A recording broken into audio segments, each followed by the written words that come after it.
Assalamualaikum warahmatullahi wabarakatuh. Salam sehat semua untuk pasien-pasien yang menjalani HD di ruangan HD Zainal Abidin. Pagi ini kita akan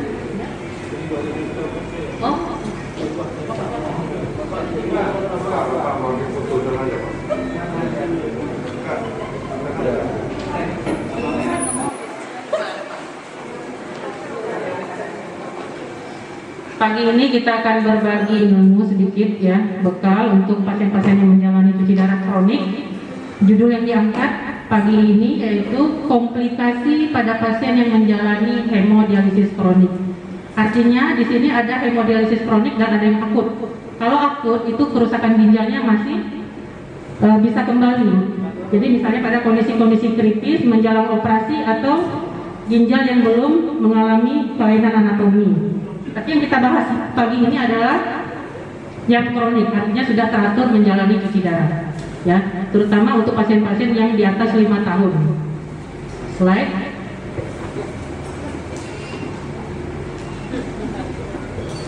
Komplikasi yang dapat terjadi pada pasien yang menjalani cuci darah kronik itu ada 5 ya. Yang pertama hipertensi, yang kedua anemia atau kurang Hb, kemudian malnutrisi atau gizi buruk. Yang keempat gangguan kardiovaskular atau gangguan jantung dan pembuluh darah. Kardio itu jantung, vaskuler itu pembuluh darah. Dan yang kelima yaitu gangguan keseimbangan kalsium dan fosfat atau dikenal dengan gangguan mineral tulang atau CKD-MDD. Kita bahas yang pertama yaitu komplikasi yang disebut dengan hipertensi. Kenapa bisa timbul hipertensi pada pasien yang menjalani HD kronik? Ini sering kita temukan. Hipertensi ini meningkatkan resiko untuk terjadinya penyakit jantung dan pembuluh darah. Ya. Jadi pengukuran tekanan darah itu yang lebih bermakna itu tekanan darah sebelum dicuci atau sebelum HD. Itu menggambarkan dengan beban terhadap jantung. Jadi tensi sebelum HD itu penting ya, Ibu. Jadi kalau Anda punya riwayat hipertensi, tensilah sebelum HD dan sesudah HD, dan yang sebelum itu lebih menggambarkan beban jantung. Kenapa bisa timbul hipertensi? Yang pertama ada patofisiologinya, yaitu karena adanya peningkatan volume ekstraseluler dan adanya retensi atau natrium atau garam yang tertahan di dalam tubuh. Ini merupakan penyebab utamanya, di mana ginjal sebenarnya dia akan mengeluarkan natrium.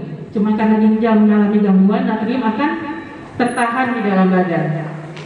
Natrium atau garam ini bersifat mengikat air. Jadi orang yang kelebihan natrium di dalam tubuhnya, maka airnya juga banyak dan tampilannya bisa bengkak atau overload ya. Jadi bisa timbul kenaikan berat badan interdialitik. Slide.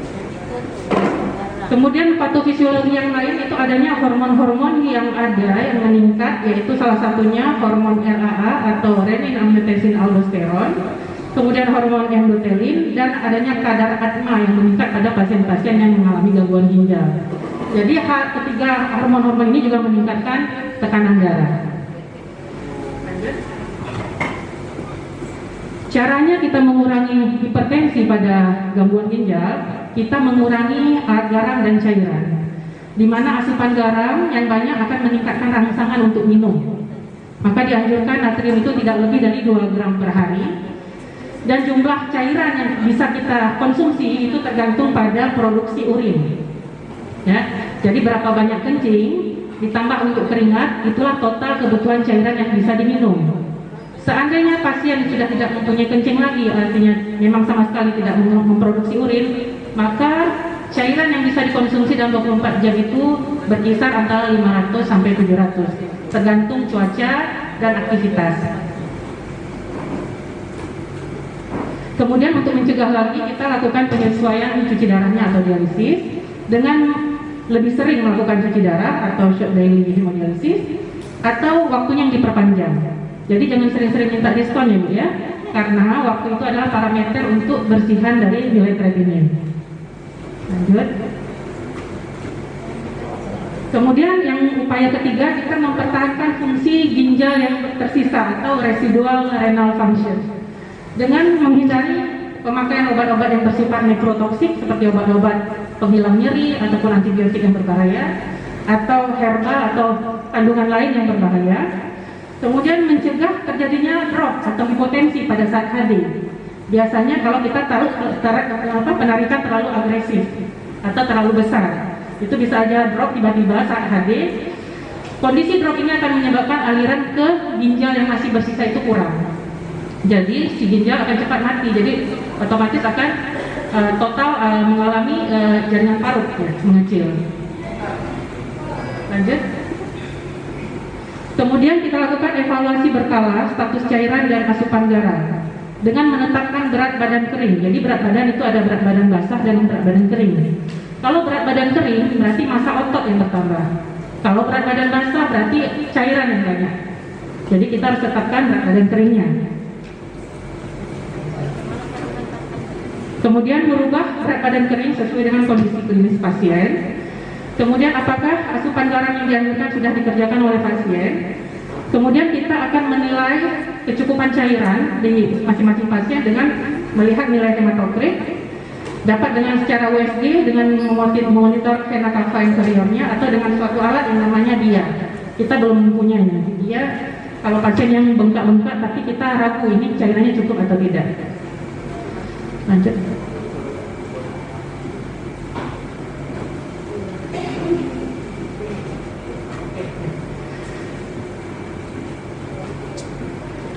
Kemudian dengan obat-obatan, tadi dengan upaya menjaga asupan garam dan cairan. Yang ketiga ya dengan obat-obatan, diberikan salah satu obat yaitu namanya antagonis kalsium atau CCB yang kita kenal seperti amlodipin, nifedipin, klonidin ya.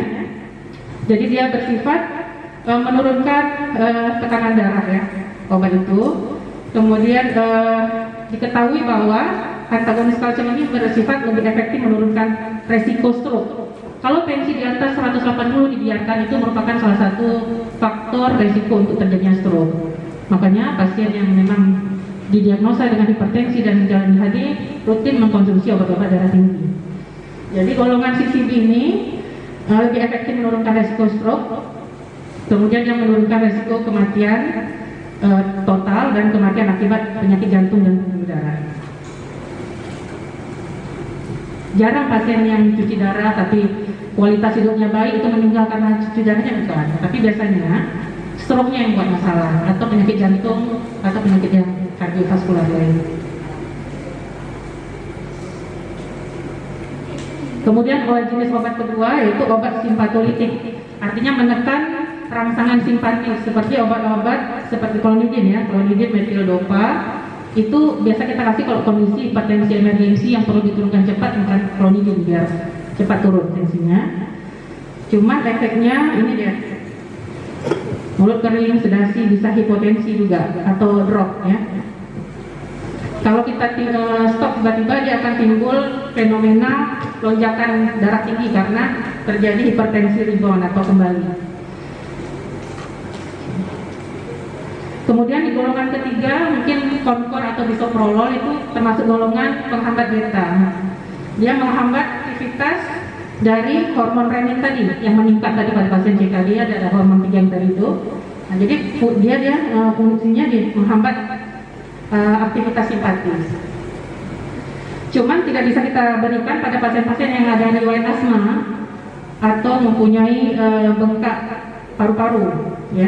Jadi bisa sesak. Jadi obat darah tinggi ini banyak, cuma disesuaikan dengan kondisi masing-masing pasien. Nggak sama antara satu pasien dengan pasien yang lain.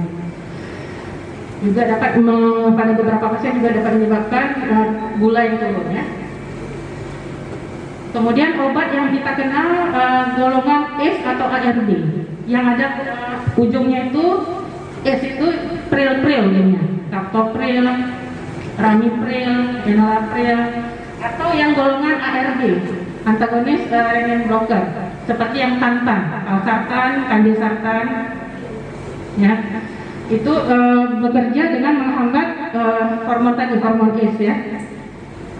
Nanti nggak usah kuliah dulu, kita yang ringan-ringan aja ya. Ya, tadi udah satu komplikasinya hipertensi. Ya. Sekarang komplikasi kedua pada pasien itu anemia. Anemia itu kurang Hb ya, kurang produksi Hb.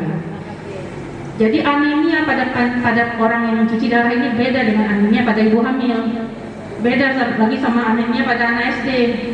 Jadi obatnya bukan Sangobion. Ya, obatnya itu yang selalu saya ingatkan, suntik 2 kali seminggu. Itu adalah hormon eritropoietin, hormon yang merangsang pembentukan, membantu sel-sel di dalam sel tulang untuk bekerja. Jadi syarat terbentuknya Hb itu ada hormon, ada besi, ada bahan baku lain, cukup vitamin mineral, baru dia terbentuk Hb. Kalau kurang salah satu, maka pembentukan Hb itu tidak terjadi. Jadi meskipun eritropoietinnya disingkat tuh dengan nama EPO, itu diproduksi oleh berbagai jaringan tubuh. Itu untuk membantu eritropoiesis atau pembentukan sel darah merah. Dia dihasilkan oleh sel di ginjal. Jadi ginjal kita tuh ada punya satu unit yang paling kecil. Dia ada mangkoknya, itu namanya glomerulus. Terus ada tubulus-tubulus atau saluran. Disitulah dihasilkan hormon ini oleh sel endotel tubulus proksimal. Jadi orang yang gangguan ginjal kronik kan otomatis sel-sel nefronnya itu sudah berkurang, jauh berkurang. Maka yang memproduksi hormon tadi juga jauh berkurang. Maka kita substitusi dari luar. Kayak insulin juga. Kalau insulin, pankreasnya yang bisa memproduksi insulin, maka dikasih insulin dari luar. Kalau pasien cuci darah, ginjalnya yang mengalami masalah, massa ginjalnya berkurang, sehingga hormonnya berkurang. Maka kita bantu dengan pemberian hormon atau eritropoietin. Hormon ini tidak semua unit AD bisa menyediakannya. Jadi bersyukur di sini kita disediakan. Kalau unit HD yang lebih rendah tipenya, misalnya di klinik-klinik cuci darah biasa yang kecil, itu biasa hormonnya tidak ditanggung, cuma membersihkan aja darahnya. Jadi sering bolak-balik transfusi, itu tidak baik ya. Sedikit belajar gimana proses pembentukan sel darah merah ya. Jadi ini prosesnya di sumsum tulang. Ada sel ginjal kita memproduksi hormon ini. Hormon ini akan membantu sumsum tulang untuk memproduksi eritrosit atau Hb ya. Tapi pada kondisi penyakit ginjal itu ada kondisi yang disebut uremia, di mana kadar kreatinin dan racun-racun lain tinggi di dalam darah. Maka dia uremia ini bersifat menginhibitor, menghalangi si hormon tadi untuk merangsang sumsum tulang. Juga dia membuat kecenderungan perdarahan, sehingga kehilangan Hb juga lebih banyak. Jadi dengan cuci darah teratur, berarti kondisi uremia ini kita tangani sebenarnya. Cuma kita tambahkan, karena massa ginjal sudah tidak ada lagi, kita berikan hormon dari luar. Jadi optimalnya itu Hb mendekati 10 ya. Itu yang dikatakan bagus atau kualitas hidupnya bagus. Salah satu parameter yang menunjukkan jeleknya kualitas hidup itu Hb yang kurang. Rata-rata pasien berapa Hb-nya? Kalau Hb di bawah 7 berarti jelek. Ya. Gejala anemia karena kekurangan oksigen di jaringan tubuh, misalnya lemas, sukar berkonsentrasi, pusing, gangguan tidur, sakit kepala, dan tidak tahan dingin. Kemudian ke jantung, efeknya itu akan menimbulkan berdebar, sesak napas, nyeri dada, bahkan bengkak jantung ya. Karena kan otot jantung juga perlu oksigen, perlu makanan. Jadi dengan kerjanya yang berat, ditambah lagi ada darah tinggi, tambah bengkak jantungnya, lama-lama jantungnya jadi gagal jantung. Jadi bukan hanya gagal ginjal, gagal jantung. Kalau udah gagal jantung, ditarik pun tidak sanggup lagi dari mesin. Jadi nggak ada pilihan lain, harus beralih ke dialisis yang lain, cuci dengan perut yang tidak dipaksa maksudnya ya. Kemudian pada pemeriksaan fisik bisa kita lihat pucat bisa dilihat di telapak tangan, di kuku dan mukosa mulut. Kemudian adanya bising jantung kalau memang derajatnya berat, jadi jantung juga capek, jadi untuk kita periksa memang ada bising jantungnya. Keuntungan dari pengobatan anemia yaitu perbaikan klinis, angka morbiditas atau kesakitan dan mortalitas akan berkurang, mengurangi komplikasi kemungkinan akibat transfusi seperti penyakit-penyakit infeksi, hepatitis dan HIV. Kemudian dapat memperbaiki kualitas hidup dan rasa nyaman. Kemudian dapat mengurangi bengkak jantung atau regresi dari left ventricle hypertrophy. karena udah diteliti bahwa hormon tadi juga dapat membuat perbaikan dari bengkak jantung. Juga fungsi kognisi atau daya pikir juga ada perbaikan dan memperbaiki faktor-faktor koagulasi atau pembekuan. Jadi indikasi diberikan hormon tadi bila HB di bawah 11 dengan target 11 sampai 12, di mana kalau HB di atas 12 yang ditakutkan efek sampingnya karena dia bisa tambah kental darah.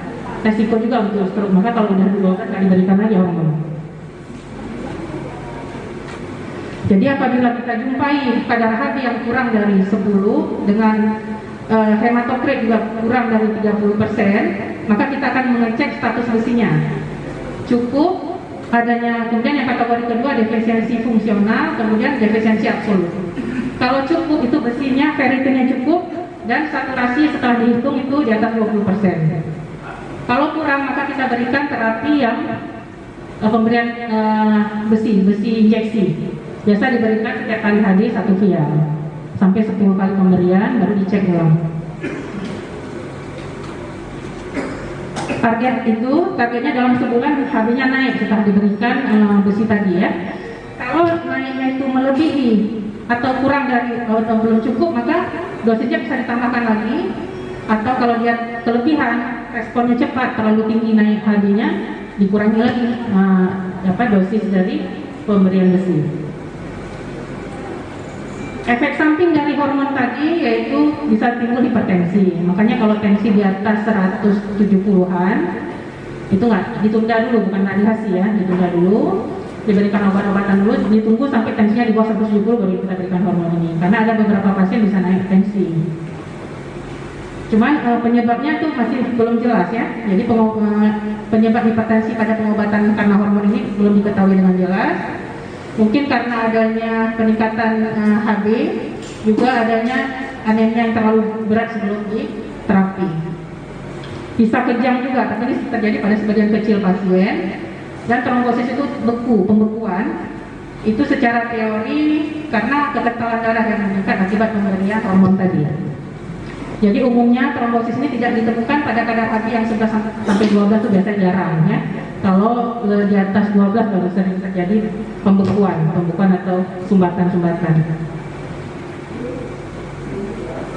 Penyebab tidak responnya pemberian hormon. Jadi udah dikasih hormon secara teratur tapi nggak naik juga HB. Kira-kira apa penyebabnya? Salah satunya karena besi yang kurang tadi. Bahan bakunya kurang. Jadi dipaksa juga hormon bekerja, dia nggak akan menghasilkan HB. Ya, bisa karena kehilangan darah, karena defisiensi besi secara fungsional, karena ferritinnya saturasinya yang rendah, kemudian adanya sel-sel radang yang memakan dari ferritin tadi, kemudian penyerapan besi atau absorpsi besi melalui saluran cerna yang jelek. Jadi kenapa kita berikan yang injeksi atau suntikan besi itu? Karena memang pada pasien-pasien CKD, pasien cuci darah itu penyerapan dari saluran cernanya jelek karena pembuluh darahnya tidak adekuat untuk mengabsorpsi atau menyerap besi, maka kita berikan yang suntik. Padahal ada yang minta tablet aja nggak ada, boleh aja dikasih tapi nggak naik-naik harganya lama.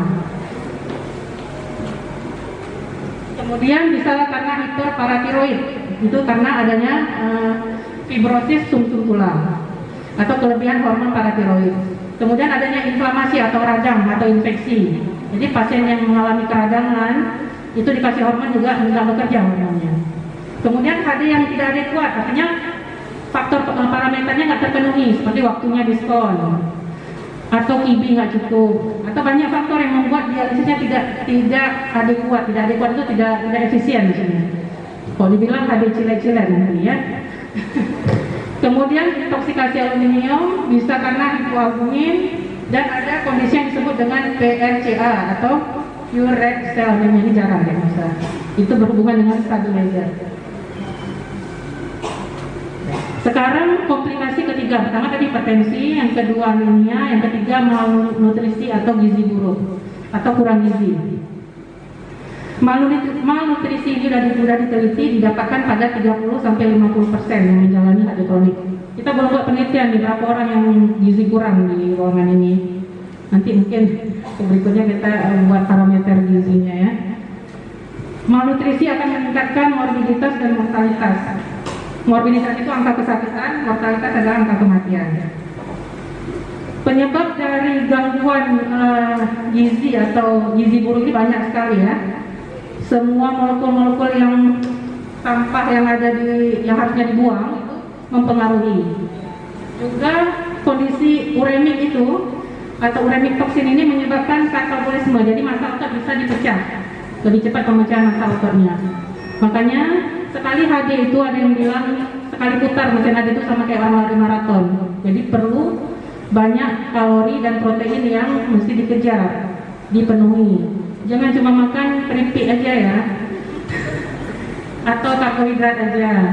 Saya tekankan proteinnya juga harus cukup. Beda sebelum bapak atau ibu sebelum bapak ibu cuci darah mungkin kita batasi protein karena untuk mengurangi beban si ginjal. Tapi setelah sudah cuci darah rutin maka itu menjadi kebutuhan, harus makan protein. Di sini nggak ada yang memulai tradisi untuk makan enak pada saat hadir.